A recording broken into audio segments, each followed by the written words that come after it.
मोदी जी, जय सिया राम। जय सिया राम। चार युग है। हाँ। सतयुग, त्रेता, द्वापर, कलयुग। इन चारों युगों में से सबसे बड़ी लड़ाई किस युग में लड़ी गई थी, बताइए जरा। ऐसा है,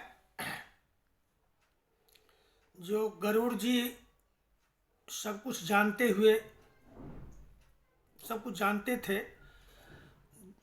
महाभारत की लड़ाई खत्म हो गई थी, द्वापर युग जाने वाला था। जी। गरुड़ जी कागभूषुंडी जी के पास पहुँचे और उन्होंने कागभूषुंडी जी से पूछा, जो सबसे बड़ी लड़ाई किस युग में हुई थी। तो कागभूषुंडी जी कहने लगे, जो देवासुर संग्राम सतयुग में हुआ था और मैं सुमेरु पर्वत पे बैठा हुआ, ये सुमेरु पर्वत रक्त के अंदर डूब गया और मैं यहीं से बैठे बैठे रक्तपान करता था। त्रेता युग में राम रावण की लड़ाई हुआ, उस युग में 2 पौड़ी नीचे उतर के रक्तपान किया। महाभारत की लड़ाई में मैं उड़ के रक्तपान किया।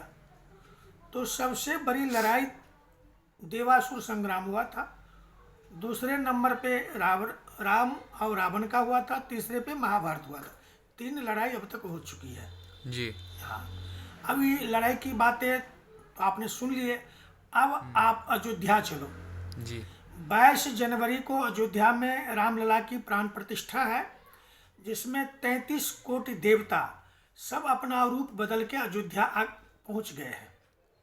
अयोध्या उनका आगमन हो गया है, वो पहुंच गए हैं।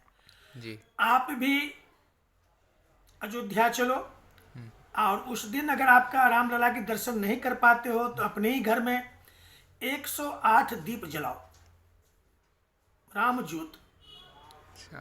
हाँ, रामलला के ऐसा शुभ मुहूर्त और ऐसा शुभ तिथि, ये घड़ी पुनः देखने को आपको नहीं मिलेगा अपने जीवन में। जी। इसलिए आप उस दिन जो है बहुत खुशी मनाएं, अपने घर में भगवान को नाना प्रकार का जो है भोग लगाएं, प्रसाद का भोग लगाएं और एक कम से कम 108 दीप जलाएं।